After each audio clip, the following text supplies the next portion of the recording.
नमस्ते दोस्तों, India ground report के लिए मैं राजा आदाटे और आज हमारे स्टूडियो में है जानी मानी हस्ती जिनका नाम है महादेव जी जानकर।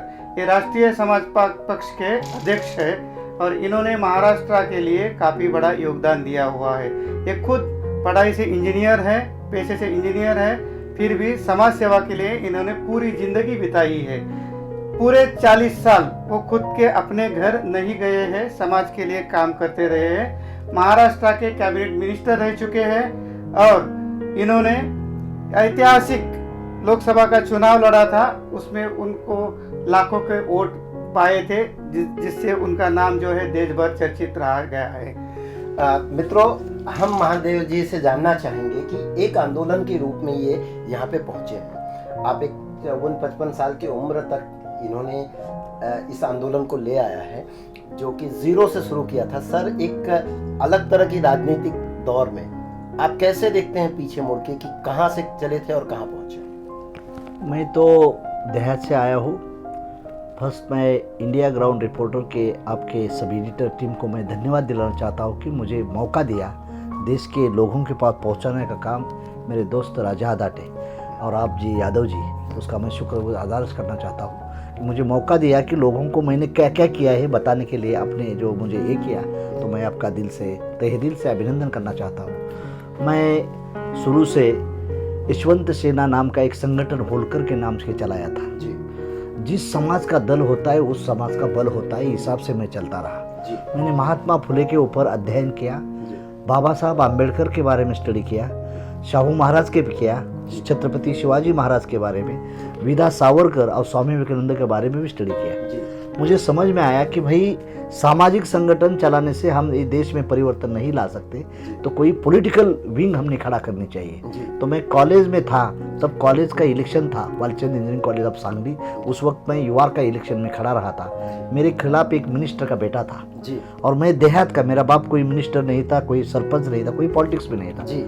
जब हम खड़े रहे तो वो सब हंसने लगे, लोग ये देहाती आया है, ये अनपढ़ है, बैकवर्ड है, ऐसे लोगों को। तो मुझे समझ में आया कि मैं जनरल से, उस वक्त रिजर्वेशन से नहीं, मैं ओपन से कैटेगरी से मैं इंजीनियर बन गया, तो मुझे बैकवर्ड क्यों बोल रहे हैं, तो मुझे समझ में नहीं आया था।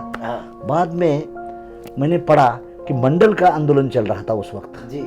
तो हमारे प्रिंसिपल साहब ने बोले कि मंडल के खिलाफ आपको आंदोलन करना है। तो सर बोलते हैं तो क्यों नहीं करेंगे जी। तो मंडल के खिलाफ मैंने आंदोलन किया। मुझे मालूम नहीं था कि आप कर क्या रहा है जी। तो बाद में उसको लगा कि मुझे एक वाघमारी सर थे दलित समाज के, बहुत अच्छे थे। उसने मुझे बुलाया कि भाई मुझे आप कौन से समाज से बिलोंग? मैं I belongs to the shepherd community, backward community. तो ये जो आंदोलन ओबीसी के लिए आपके लिए है, फायदे की बात है क्या गलत बात है? तो साहब मुझे कुछ समझ में नहीं आया। तो मतलब आंदोलन क्यों कर रहे हैं? तो साहब मैंने किया, हमारे सर ने बोला इसीलिए मैंने किया, मुझे मालूम नहीं था। बाद में मैंने रोने लगा कि मैंने गलती किया है, मुझे मैं जिस समाज के लिए रोया जी। तो वाघमारे सर ने मुझे बताया, वाघमारे सर दलित समाज के थे, तो वो मैकेनिकल अप्लाई टीचर थे। तो बोले अरे तुम धनगर समाज का है तो हो, तुम ओबीसी में आते हो, वो ये ओबीसी के लिए मंडल आए हुए हैं। तो मुझे उसने एक किताब दिया, ये खापड़े डी खापड़े बोल के थे, काशीराम जी को बताने वाले अम्बेडकर। तो खापड़े साहब का किताब पढ़ने के बाद मुझे समझ में आया कि 38 में धनगर कम्युनिटी है, अहीर गडरिया सब लिखा था। तो ये बैकवर्ड में है, मंडल हमारे लिए था। तो बाद में मुझे बहुत मतलब टेंशन आया। मैं प्रिंसिपल साहब के पास गया, साहब मतलब जिसके लिए मुझे करने के लिए आपने बोला था, कम से कम 1000 लोगों की भीड़ लेके मैं कलेक्टर के पास गया। तो बोले तुम तो मराठा है ना, ठाकुर है? तो नहीं साहब, मतलब I am belongs to backward community, मैं धनगर समाज से अलग करता हूँ, अहीर गडरिया से। अरे सॉरी सर, मतलब मैं अभी दूसरा मोर्चा निकालूंगा। बाद में मंडल के समर्थन में भी 8 दिन के बाद मैंने मोर्चा बहुत से लोगों से लिया, लेकिन मैं अज्ञात था, मुझे मालूम नहीं था। मैंने अम्बेडकर पढ़ा नहीं था, महात्मा फुले, शाहू कुछ मालूम नहीं था। तो बोलने के बाद मैं कुलकर्णी सर को बोला कि सर मतलब मुझे आपने गलत ज्ञान दिया, मुझे मालूम नहीं था। तो बोले ओपन से आप आया ना, मैं ओपन मेरिट वाला था, मैं सबसे तेज आदमी था, मतलब ब्रिलियंट था। तो मैं यूनिवर्सिटी में भी रैंक कर फर्स्ट आया था सब जगह। तो उसको बोला कि तुम तो ओपन में आए, तो इसलिए मुझे लगा कि आप मराठा है। तो ठीक है साहब, मतलब बाद में पढ़ने के बाद मुझे समझ में आया कि अरे भाई ऐसा मैंने गलती क्यों किया। बहुत से लोग मुझे बोलने लगे, बात दलित आरपीआई के लोग थे, बेचारे दोस्त बोले तुम महादेव राव ऐसा गलत किया है, ऐसा किया। अरे मुझे मालूम नहीं है तो मैं क्या करूँ, आपने बताया नहीं। बचपन कैसा बीता था सर? आप एक अमीर परिवार में थे, आम परिवार बहुत में थे, कैसे? गरीब पर हूँ मैं। भेड़ बकरी में पैदा हुआ है जी। मेरे माँ बाप एक जगह से बाहर भेड़ बकरी लेके जाते थे 100 किलोमीटर लंबा। जी। वहाँ मैं खेत में ही पैदा हुआ है। अच्छा, खेत में मतलब घर नहीं, कुछ नहीं, ऐसा था ऐसी जगह। और मेरे घर में कोई पढ़ा लिखा कोई नहीं था, सब अनपढ़ लोग, भेड़ बकरी चराने वाले लोग हैं। आपको कैसे प्रेरणा मिली कि आप पढ़ाई वहाँ लिखाई करें? जिस दिन हम पैदा हुए वहाँ के एक टीचर थे वाड़वेकर, पंडित समझ के। तो एक दिन हमारे वहाँ काफिले पे आ गए और लोगों को बोल रहे कि पढ़ा, लड़कियों को पढ़ाओ, तुम कितने दिन भेड़ बकरी चलाएंगे। बिल्कुल। और वहाँ का एक एमएलए था मराठा, जी। उसको 4 बेटी थी, लड़का नहीं था। जी। और मेरे माँ बाप पिता को 3 बेटे हुए थे, लड़की नहीं थी। जी। तो मेरी माँ बोलती थी कि मुझे बच्ची चाहिए। हाँ। तो मुझे पैदा होने के बाद वो रोने लगी, ये गलत ये हो क्या गया, हो मुझे फेंक दिया था, मेरे माँ ने मुझे फेंक दिया था। जी। रियली असल हाँ। वो मराठा एमएलए की औरत ने मुझे हाथ में लिया। हाँ। उसको लड़की चाहिए था, जी। लड़का चाहिए था, जी। और मेरे माँ को लड़की चाहिए थी। जी। तो मेरे हाथ में पैदा होते ही मुझे फेंक दिया। जी। रियली हाँ। वो मराठा का जो एमएलए की औरत थी उसने मुझे गोद में लिया और उसने मुझे थोड़ा पाला, मतलब किया, तो संभाला। तो वो अभी भी है। मेरी माँ तो मर गई, मैं बार बार माँ को बोलता था कि मुझे आपने फेंका है तो मैं आपके पास नहीं रहूंगा, मैं जिंदगी जाऊँ, इसलिए मैंने घर भी छोड़ा। तो उसको बार बार रखता था। तो उस दिन मुझे शाला के जाने के लिए ये जो एमएलए की औरत थी वो मुझे लेके जाती थी आंगनवाड़ी में, सतारा के बगल में। बाबा साहब आम्बेडकर जहाँ गांव में रहते थे उस गांव में उसके माँ का दफन हुआ है, उस गांव में मैं पैदा हुआ है। मतलब रमाबाई आम्बेडकर को दफन हुआ सतारा के बगल में, वहाँ वही खेत में हम पैदा हुए। तो बाद में मुझे पढ़ने के बाद में महात्मा फुले, बाबा साहब, गौतम बुद्धा का स्टडी किया, सब प्रॉफिट मोहम्मद का वगैरह बने। देखने के बाद मुझे देखा कि अरे भाई मैं इंजीनियर बनूंगा, एक शादी लड़की होगा, 1-2 लड़की होगा, मुझे लड़का लड़की IAS IPS बन जाएगा, मर जाएगा, ये मुझे जिंदगी नहीं चाहिए, शादी ही नहीं चाहिए। शादी के आदमी बर्बाद होता है। स्वामी विवेकानंद को ज़्यादा अप्लाई किया मैं, स्वामी विवेकानंद बारे में सोचो। तो मुझे कुछ तो अलग करना है, मुझे खाली इंजीनियर बन के खुद का, और मुझे बंगला ऐसा बनना है कि उसको दरवाज़ा नहीं चाहिए, बिल्ली भी जाके, वाघ भी जाके, और कोई कुत्ता भी जाके खाना खाना चाहिए, ऐसा दरवाजा चाहिए, कोई भी आने दो, ऐसा कुछ कर सकते हैं। तो बाद में मैंने सभा की पॉलिटिकल पार्टी निकलनी पड़ी, सामाजिक संगठन 3-4 साल तक लोग सपोर्ट देते रहे। बाद में मैंने शाहू फुले अम्बेडकर, मैं अटोली साहब को मिलने के लिए, अटोली साहब RPI के नेता थे, लेकिन शरद पवार के हम खिलाफ थे। बोले तुम शरद पवार को छोड़ो, नहीं मुझे शरद पवार को नहीं छोड़ेंगे, हम नहीं आपके साथ आएंगे। मंग बाद में काशीराम को मिलने के लिए, काशीराम का मुझे वर्ड एक बहुत अच्छा लगा कि ब्राह्मण बने या ठाकुर चोर है, बाकी सब DS4 है। What is mean by DS4? मैंने उसके खोज में गया, DS4 क्या होता है, दलित शोषित संघर्ष समिति, ऐसा पूछते हैं। हम मिलने के लिए पंजाब गए उसको। तो मैं और मेरे साथ एक IPS ऑफिसर था मेरे समाज का, मधु शिंदे, रिटायर हुआ अभी, वो दोनों मिलके गए। तो उसको मिलने के लिए वो वहाँ बोले कहाँ से आए, सतारा का। तो कांशीराम जी ने वहाँ बोल के मेरे गांव के अगल बगल सब खेड़े का नाम बताया। तो बोले तुझे MLA MP बनना है तो बाल ठाकरे, शरद पवार नजदीक है, उसके पास जाओ, मेरे पास क्यों आए? तो उसकी राजनीति मुझे पसंद नहीं, बाल ठाकरे भी नहीं और शरद पवार की नहीं, इसलिए आपके पास आया हूँ। लेकिन तेरा करना क्या चाहता है? तो मुझे चेंज करना है साहब, हम आपके सपोर्ट हैं। तो बोले वहाँ RPI के महार लोग हैं, वो RPI को लाइक करते हैं, मैं चमार हूँ, मुझे लाइक नहीं करते। काशीराम जी सीधा बोला था ऐसा, वो लोग RPI को ज़्यादा लाइक करते हैं, मुझे नहीं लाइक करते, लेकिन क्या करेंगे साहब, हम बनाएंगे। मतलब मगर उसको मैंने यशवंत सेना की रैली ली, सातारा में ली, और उसको चीफ गेस्ट बुलाया, कांशीराम जी को। वहाँ से थोड़ा सा मेरा, और मुझे देश भर वो आदमी ने मुझे घुमाया। सर बोलते हैं कि आपके पास कोई अकाउंट नहीं है, ऐसा क्या मामला था? मैंने शादी नहीं की है, अकाउंट नहीं है, और गाँव के घर में 40 क्यों अकाउंट नहीं? क्योंकि राजा ने कभी पैसा दिया है मुझे, मैं ये बड़ा हुआ है ना, उससे उसका भी रोल रहा है। जब जाएगा कभी पैसा भी दिया है उसने, ऐसे लोग बहुत लोग हैं कि उसने 500 दिया है, 200 दिया है, ऐसा जब से अभी भी मुझे लोग। तो मैंने बोला कि भाई ये लोगों ने पैसा दिया है तो मैं अकाउंट को खुलवाऊं, मतलब खुद की प्रॉपर्टी भी नहीं बनाऊंगा। लेकिन जब इलेक्शन कमिश्नर के पास जा रहा तो बोले इलेक्शन अकाउंट चाहिए। बाद में पार्टी बढ़ने का सोचा मैं BSP से भी, नेशनल नहीं था तब, BSP से जहाँ जगह MP की जगह मिलती नहीं वहाँ मैं खड़ रहा था, नांदेड़ से BSP के टिकट पे पल रहा था। काशीराम बहुत अच्छा आदमी था, वो दबे कुचले लोगों को वो आगे लेके जाने वाला, वो बड़े मतलब I M respectful. Ramdas Athawale मेरा भाई जैसा है, लेकिन उसकी राजनीति मुझे पसंद नहीं थी रियली में। अभी मेरे दोस्त है, मेरे बड़े भाई जैसा है, लेकिन वो राजनीति क्या थी, एक बार पवार साहब के साथ, नहीं तो देवेंद्र फडणवीस के साथ। मुझे इंडिपेंडेंट पॉलिटिक्स करना था, लेकिन बाद में मुंडे साहब के वक्त ये जिला पंचायत की इलेक्शन हुआ, मेरी जीत गई, मुंडे साहब के हार गए। तो मुंडे साहब बोले मैं तुझे साथ अलायंस करूँगा। मैं बाद में मुंडे साहब ने अलायंस करने के बाद मैं अटोरी साहब के पास गया, मैंने बोला कि आपको बीजेपी के साथ आना पड़ेगा। वो बोले मुझे एमपी चाहिए, तो मुंडे साहब को बोला उसको एमपी करो। तो मुंडे साहब ने एमपी भी किया, इसलिए हम आए।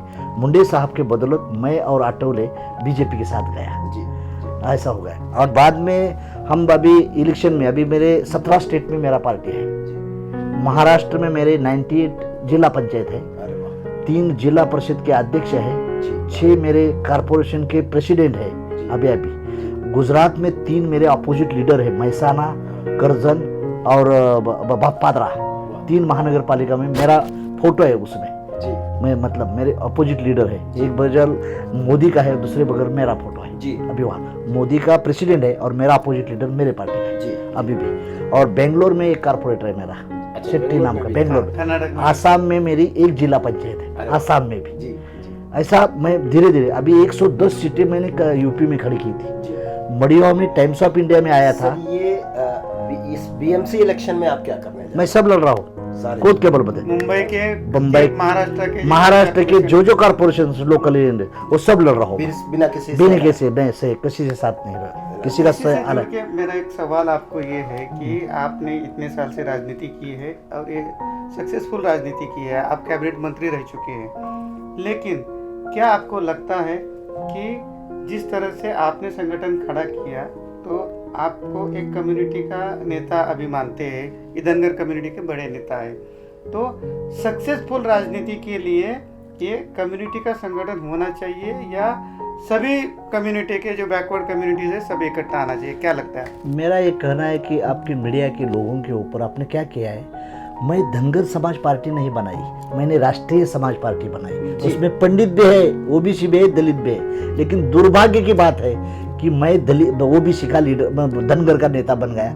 अटोले साहब उसके पार्टी में मिश्रा भी है, उसके पार्टी में मराठा भी है, लेकिन बात करते हैं वो दलितों का है। अखिलेश यादव हमारा सभी की जात, मिश्रा भी उसके पास मिनिस्टर है, लेकिन वो बोलते हैं तेजस्वी यादव और अखिलेश यादव ओबीसी के लीडर है। आप लोगों ने हमें जानबूझकर जातिवादी बना दिया है। मेरे पार्टी मीडिया ने, मेरा आक्षेप है क्योंकि साहब किया था सर अभी हाँ। कि कांशीराम जी ने एक बात बोली थी, तिलक तराजू और तलवार उनको मारो जीते जा, तो वो एक समय की बात थी, लेकिन अब उस बात को लेके राजनीति नहीं चलेगा अब वो चीजें समाप्त हो गई। हाँ।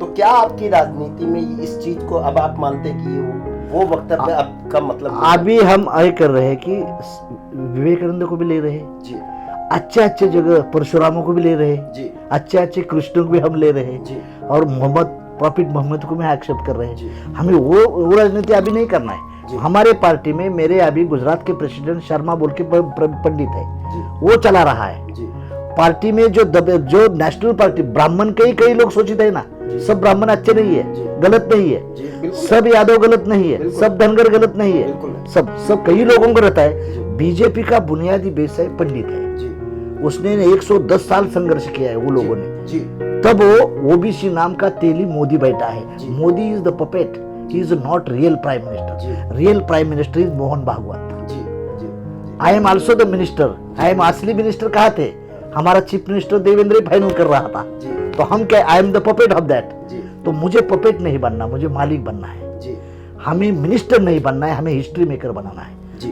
तो एक आखिरी सवाल कि आप कैसा इस समय जो भारत का आपने एक लंबा भारत का देश देखा, भारत बहुत मजबूत देश रहा है, बहुत जातिवादी से लेके बाहर आए हैं, समाज बेहतरी की दिशा में बढ़ रहा है, युवा जनरेशन बहुत ही सुंदर है, तो कैसे देखते हैं आप इस राजनीति में किस तरह का परिवर्तन आ सकता है या क्या परिवर्तन आया समाज? साहब कांग्रेस और बीजेपी दोनों ही हायर कास्ट की कम्युनिटी पार्टी है।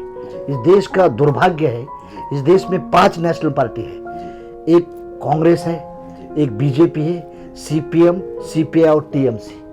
पांचवी पार्टी रन करने वाले हायर कास्ट है।